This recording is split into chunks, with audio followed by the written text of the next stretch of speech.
እግዚአብሔር በእኔና በእናንተ ሰውነት የሚያድረው አንድ ነገር ከኔና ከናንተ የተወገደ እንደሆነ ነው። የእግዚአብሔርም ዙፋን የዲያብሎስም ዙፋን በአንድ ጊዜ መሆን አይቻልም። የአንዳንዶቻችን ሰውነት የአንዳንዶቻችን ቤትማ እንኳን ሊያሳድር ሊያስቀምጥ የሚችል አይደለም፣ ተባዮች ሞልተውበታል።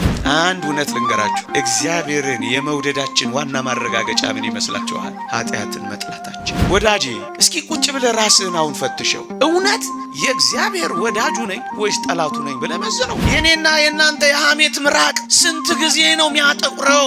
የኛ ችንካር የለም፣ የኛ ጅራፍ የለም፣ የኛ እሾህ የለም። በደሏን የምታውቅ ነፍስ እኮ ማልቀሱ አይቀርም። ዝም ብለህ ነው የምንኖረው። የእግዚአብሔርን ልምጭ ቁጣ ሳታመጣ የምታልፍ ኃጢአት የለች። እግዚአብሔር ፊቱን ያነሳ እንደሆነ መደበቂያ የላትም ይቻላል። እንኳን በቁጣው በአይኑ ፊት መቆም አትችልም።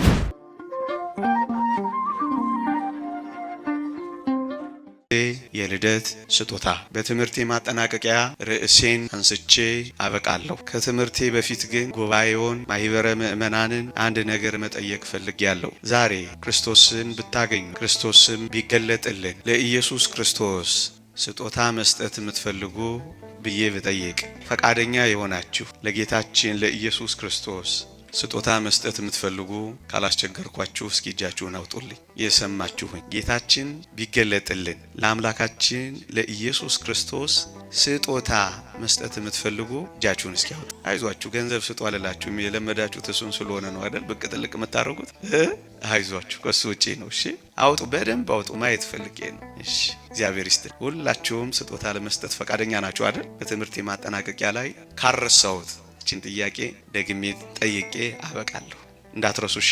እርግጠኛ ነኝ እግዚአብሔርን ፈልገን የመጣ ነው ሁላችን። እግዚአብሔር በሰውነታችን፣ እግዚአብሔር በሕይወታችን፣ እግዚአብሔር በልባችን እንዲያድር እንፈልጋለን። እርግጠኛ ነኝ ይሄንንም ጥያቄ ብጠይቃችሁ ሁላችሁም እጃችሁን ልታወጡልኝ እንደምትችሉ አውቃለሁ። የእግዚአብሔር ማደሪያ ለመሆን የምትፈልጉ ብላችሁ እጆቻችሁን ብቻ ሳይሆን ቢፈቀድላችሁ እግሮቻችሁንም ጭምር ልታወጡ እንደምትችሉ ጠረጥራለሁ። እውነት ሐሰት አይፈቀድም እንጂ እውነት ሐሰት። የተወደዳችሁ ክርስቲያኖች እግዚአብሔር በእኔና በእናንተ ሰውነት እንዲያድር፣ እግዚአብሔር የኔና የእናንተን ሰውነት ዙፋን አድርጎ እንዲቀመጥ፣ እግዚአብሔር እኔና እናንተ መቅደሱ እንዲያደርገን ከፈለገን ከኔና ከናንተ ሕይወት ከኔና ከናንተ ሰውነት አንድ ነገር ሊወገድ ይገባል። እሱ ነገር ካልተወገደ እግዚአብሔር በእኔና በእናንተ ሰውነት አያድርም። እርግጠኛ ነኝ ትፈልጋላችሁ፣ ተስማምተን። ግን ይውላችሁ እግዚአብሔር በእኔና በእናንተ ሰውነት የሚያድረው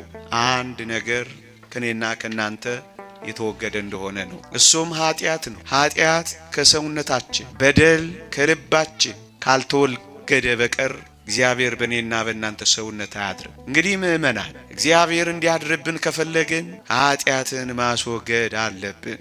የእግዚአብሔርም ዙፋን የዲያብሎስም ዙፋን በአንድ ጊዜ መሆን አይቻልም። ሰው ወይ እግዚአብሔርን ይመርጣል ወይ ደግሞ ዲያብሎስን ይመርጣል። እሺ ብላችኋል። የእግዚአብሔር ማደሪያና ዙፋን መሆን እንፈልጋለን ብላችኋል። እግዚአብሔር በእኔና በእናንተ ሰውነት የሚያድረው ኃጢአት የተወገደ እንደሆነ ነው የሚለው ተስማምተናል። ምእመናን ታዲያ እግዚአብሔርን ማሳደር፣ ታዲያ የእግዚአብሔር ማደሪያ መሆን ከፈለግን ለምንድን ነው ኃጢአትን በንስሐ ማስወገድ ያቃል? ወገኖቼ እግዚአብሔር በእኔና በእናንተ መጥቶ እንዳያደር በሰውነታችን የማያስገቡ ነገሮች ወደ ሰውነታችን ወደ ቤታችን የማያስገቡ ነገሮች ከበውታል። የኔና የናንተን ሰው የአንዳንዶቻችን ቤት ምስቅልቅሉ ወጥቷል። እንኳን ገብቶ ሊያድር መቆሚያና መረማመጃ እንኳን አጥቷል። በጣም ከመተረማመሱ የተነሳ እንኳን ለእግዚአብሔር ለሰው እንኳን አሰብኳል። እንኳን ዙፋን አድርጎ ሊያድርበት ሊውልበት ሊኖርበት ቀርቶ ለቅጽበት እንዳይቀመጥበት መቆሚያ እንኳን አሳጥተነዋል። በበደልና በኃጢአት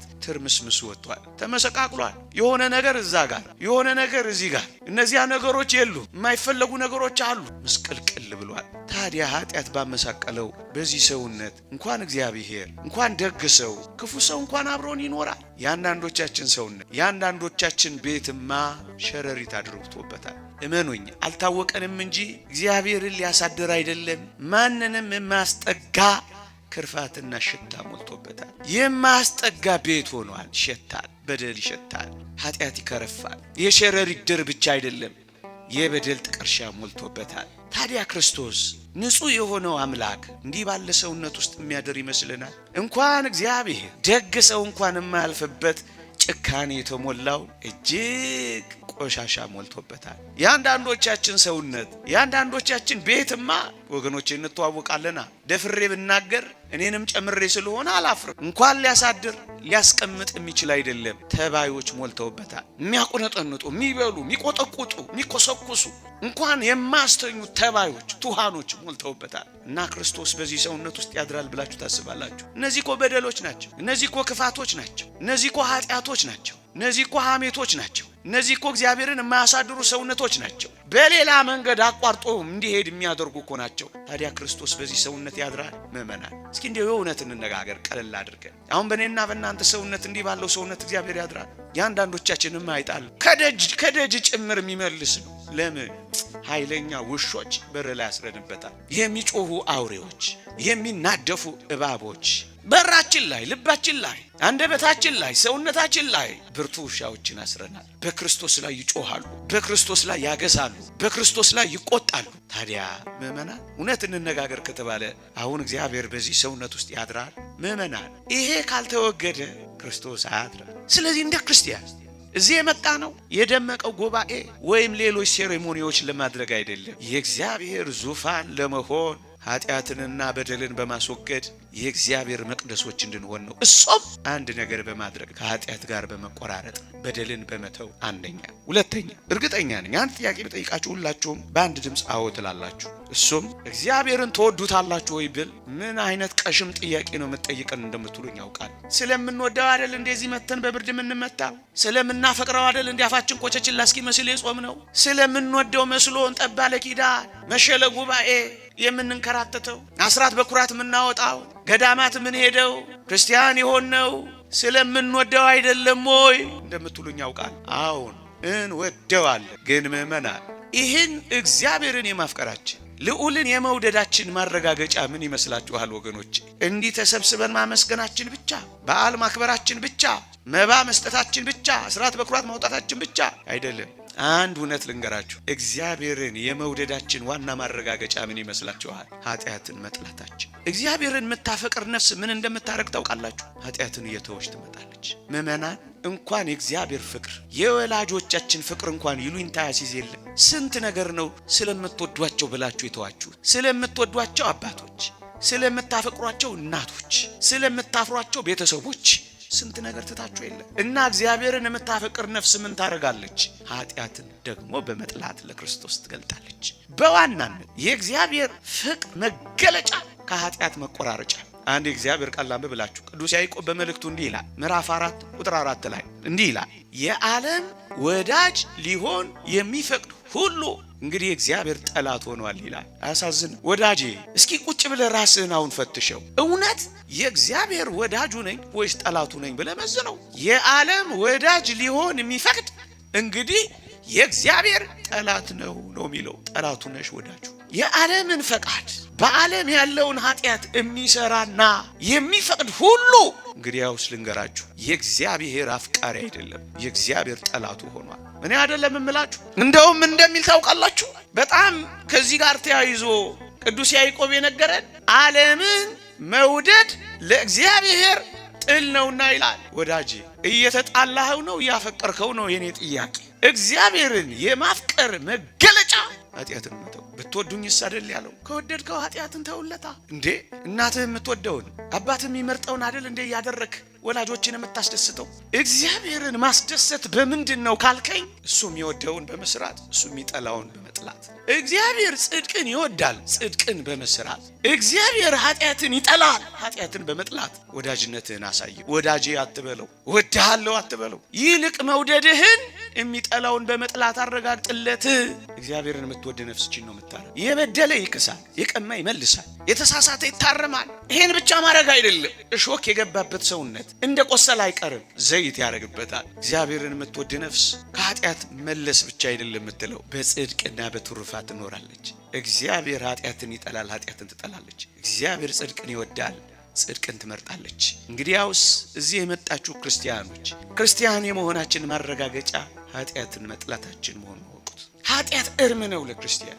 ምክንያቱም እግዚአብሔርን ስለሚያፈቅር አባ እንጦንስ እንደመከረው ምንም ሁን ምን ማንም ሁን ማን እግዚአብሔርን ዘውትር በፊት አድርገው እንዳለው እውነተኛ እግዚአብሔርን የምታፈቅር ነፍስ አምላኳን በፊቷ ታደርጋለች። ወዳጄ በዚህ በነቢዩ በዘካርያስ መጽሐፍ ላይ አንድ አስደናቂ ቃል ተጽፏል። ይሄ በእጆቼ ያለው ቁስል ምንድነው ብዬ ጠየቅኩት ይላል። እሱም መለሰልኝ በወዳጆቼ ቤት የቆሰልኩት ቁስል ነው አለኝ ይላል። አንተ በአይሁድ ቤት ብቻ የቆሰለው ቁስል ይመስልሃል አይደል? እውነት ነው። አንዱ በወገኖቹ በአይሁድ ዘንድ የቆሰለው ቁስል፣ ሁለተኛውን ቁስል ግን ላሳየ በእኔና በእናንተ ልብ ውስጥ የሚቆስለው ቁስል። ወዳጄ የአይሁድስ አንድ ጊዜ የተደረገ የኔና የእናንተ በደል አለ አይደል? እንደ ጌታችንን ስንት ጊዜ ያቆሰለ። ሐሜቱ እኮ ጅራፍ ነው። ስድቡ እኮ እሾህ ነው። ዝሙቱ እኮ ምንድን ነው ወገኖቼ? ችንካር እኮ ነው። እዚህ ቅዱስ ጳውሎስ ዕብራውያን ምዕራፍ 6 ላይ የእግዚአብሔርን ልጅ እንደገና ይሰቅሉታል ይላል። ስንት ጊዜ ይሙት በእኛ ቤት የሚቆስለው ቁስል አይበቃውም? ክርስቶስ ባለማተቦች በኃጢአት እንዴ የኔና የእናንተ የሐሜት ምራቅ ስንት ጊዜ ነው የሚያጠቁረው? ስንት ጊዜ ነው? የኛ ችንካር የለም? የኛ ጅራፍ የለም? የኛ እሾህ የለም? ትወደዋለህ? ታፈቅረዋለህ? ወይስ የኃጢአት ጅራፍ እያነሳ ሰንበር በሰንበር ታደርገዋለህ? የእግዚአብሔርን ልጅ ይሰቅሉታል ያወርዱታልም ይላል። እንደገና በበደል ምክንያት ተሰቅለዋለህ። አሽሽ ቤት ተሰቅለዋለህ። የሰከርክ ትቸነክረዋለህ። ያመነዘርክ ታቆስለዋለህ። እሱ ነው ወዳጄ በወዳጆቼ ቤት የቆሰልኩት ቁስል ያለው። እንዴ ለዚህ እኮ ነው ቅዱስ ጳውሎስ ምን እንደሚል አልሰማችሁም? በዛ በገላትያ መልእክት ላይ ክርስቶስ ዳግመኛ በእናንተ ልብ ውስጥ እስኪሰል ድረስ ምጥ ይዞኛል ይላል። ምጥ ቅዱስ ጳውሎስ ምጥ ተይዟል። በፍቅር ልባችን እስኪቆስል ወዳጄ በፍቅሩ ልባችን እንዲቆስል እንጂ በኃጢአት ምክንያት ክርስቶስን ዳግመኛ ማቁሰል አይበቃም። ሌላ ምን ልናወራላችሁ እንችላለን? እግዚአብሔርን ትወደዋለህ? እንግዲያውስ ኃጢአትን በመጥላት በደልን በመጸየፍ እግዚአብሔርን ማፍቀርህን ዛሬ አረጋግጥልን። ክርስቲያን ሲሆን ይቆራረጣል። እግዚአብሔርን ዘውትር በፊቱ ያደርጋል። አበቃ።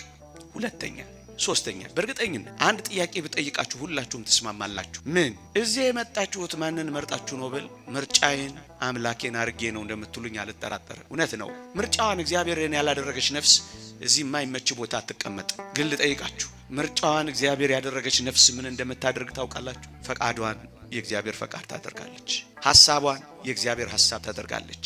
መንገዷን የእግዚአብሔር መንገድ ታደርጋለች። መርጠናልም አልመረጥነውም፣ ገብቶናልም አልገባንም፣ መተናልም ቀርተናልም፣ ገብተናልም ወተናልም፣ አለንም የለንም። ለምን ምርጫችን አድርገነዋል። ፈቃዳችንን ግን እግዚአብሔርን አላደረግነው። የእግዚአብሔር ፈቃድ ምንድነው ካልከኝ ንዑድ ክቡር የሚሆን ሐዋርያ ጳውሎስ እንዲህ ይላል፣ የእግዚአብሔር ፈቃድ እሱም መቀደሳችሁ ነው ይላል። የእግዚአብሔር ዋና ፈቃዱ መቀደሳችን፣ የእግዚአብሔር ዋና ደስታው ወዳጅ ስላጨበጨብንለት እንዳይመስል እሱ ጥሩ በዋናነት መታዘዛችን። ለዚህ ነው የእግዚአብሔር ቃል መታዘዝ ከመስዋዕት ማዳመጥን የአውራ በግን ስብ ከማቅረብ ይበልጣል ያለው። እግዚአብሔር የእግዚአብሔርን ቃል በመስማት ደስ እንደሚለው በምን ደስ የሚለው ይመስልሃል? በነጠላዬ በተቀሸረ ስብከቴ ባማረ ንግግሬ የሚታለል እንዳይመስል። እግዚአብሔር ሰው አይደል። እግዚአብሔር በምን ደስ ይለዋል? የእግዚአብሔርን ቃል በመስማት ደስ እንደሚለው በምንም ደስ አይለውም ይላል ሳሙኤል ነብዩ። እግዚአብሔርን ማስደሰት የምትፈልጉ ምርጫችሁ እግዚአብሔር የሆኑ ሰዎች ከዛሬ ጀምሮ በደልን ቀስ በቀስ መቀነስ። ምርጫን እግዚአብሔር ማድረግ ማለት ሐሳብን እግዚአብሔር ማድረግ፣ ቀኑን ሙሉ እግዚአብሔርን በማሰብ መኖር፣ ንግግርን፣ አረማመድ፣ ሐሳብን ሁሉ ለእግዚአብሔር መቀደሳችሁ። አንድ ወጣኒ ያለ የገባ ባህታዊ ምን ያደርግ ነበር ይባላል? ትልልቅ በርሜሎች አስቀምጦ የማሰብ ኃጢአት ሲመጣበት ጠጠር ይጥላል። ሃሌሉ የነቢብ ሲመጣበት የንግግር ጠጠር ይጥላል። የገቢር የሥራ ሲመጣበት ጠጠር ይጥላል። ክርስትናን እንደጀመረ በርሜሉ ይሞላል። ይህ ኃጢአት ቁጥሩን እኮ ለማወቅ እኮ ነው። ምን ያክል አምላኩን እንዳበደለ፣ ከፈቃዱ እንደተለየ፣ ከምርጫው እንደወጣ፣ ከሐሳቡ እንደራቀ ለማድረግ በርሜሉን ያስቀምጥና ኃጢአቱን ይቆጥር ጀመር። ያን ጊዜ ያለቅሳል። በርሜሉን እያየ ያለቅሳል። ማትበደለውን አንተን እንደዚህ በደልኩ፣ ማትደፈረውን አንተ እንደዚህ ደፈርኩ፣ ማላስቀየምህን አንተ እንደዚህ ያስቀየምኩ እያለ እንባውን ያፈሳል። የቆየ ሲሄድ የቀነሰ መጣ። ከኃጢአት ጋር ትግል ያዘ ወዳጄ። ቀኑን ሙሉ ምን ያህል እንደተቀደስክ ታስባለህ? ማታ የገንዘቦትን እንደሚቆጥሩ ማታ ጽድቆትን የበደሉትን በደል ይቆጥራሉ። በየወሩ የሂሳብ ባንካችሁን ቼክ እንደምታረጉ በየወሩ በበደልና በኃጢአት ምክንያት ያጣነውን ጽድቅ የተራቆትነውን መራቆት እንቆጥረዋለን። አለ ይታወቀናል። እንደዚህ ያረግን እንኖራለን፣ እንደዚህ እንሰራለን። ያ አባት እንደተናገረው የኔን በደል አሳውቀኝ ያንተን ገናንነት ደግሞ ግለጽልኝ እያለ ያለቅስ እንደነበረ በደሏን የምታውቅ ነፍስ እኮ ማልቀሱ አይቀርም። ዝም ብለን ነው ምንኖረው። ሶስተኛ ምርጫዋን እግዚአብሔር ያደረገች ነፍስ ለምርጫዋ ትኖራለች። ፈቃዷ ፈቃዱ፣ ሐሳቧ ሐሳቡ፣ መንገዷ መንገዱ ይሆናል።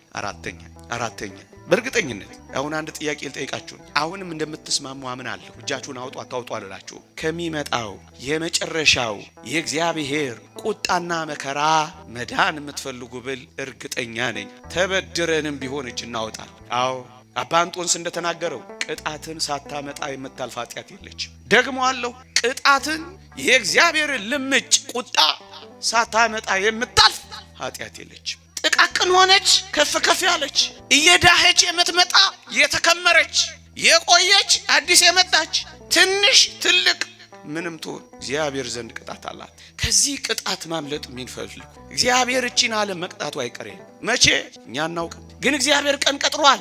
የንጋት ኮከብ ፀሐይ ጽድቅ ኢየሱስ ክርስቶስ ይገለጣል። ሊመጣ ያለውም ይመጣል አይዘገይም።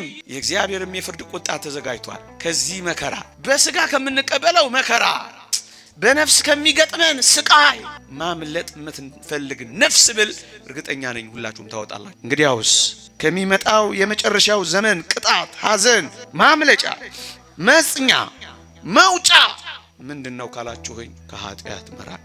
የእግዚአብሔር ቃል እንዲህ ይላል፣ መንገዳችሁን አሳምሩ ሐሳባችሁንም አስተካክሉ፣ እግዚአብሔር የተናገረባችሁን ክፉ ነገር ይተዋል ይላል። እኛ ኃጢአትን ከተውን እግዚአብሔር የተናገረብንን ቅጣት ይተዋል። እመኑኝ ቻለም ሳትቀጣት ቀር በአምላካችን ላይ በጣም ማፌዝ ይዛለች።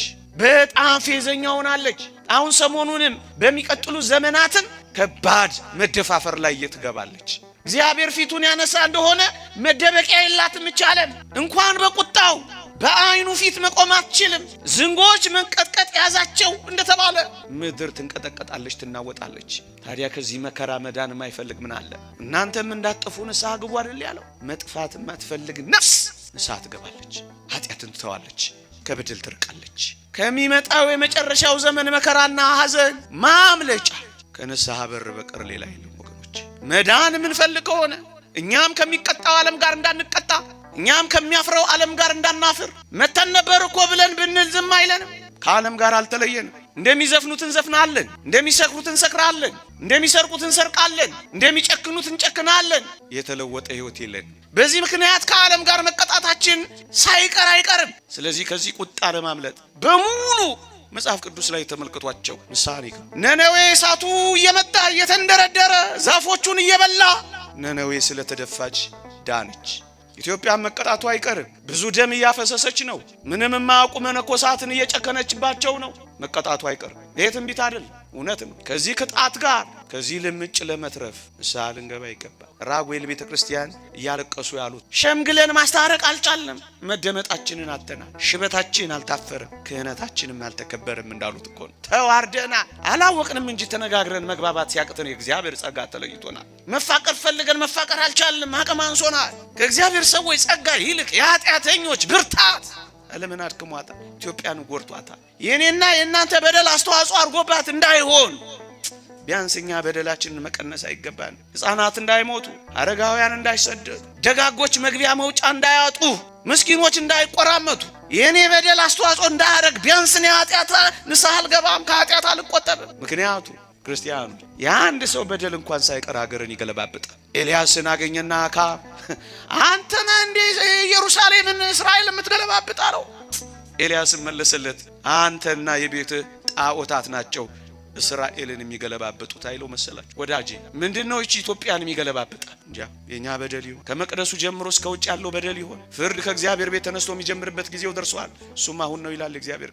ከቤት ይጀምራል፣ ከመድረክ ይጀምራል፣ ከመቅደስ ይጀምራል፣ ከማህሌት ይጀምራል፣ ከነጠላ ይጀምራል፣ ከቀሚስ ይጀምራል፣ ከካባ ይጀምራል፣ ከቆብ ይጀምራል፣ ከአስኬማ ይጀምራል። ይሄን አትጠራጠሩ። ምን ግድ ይለዋል?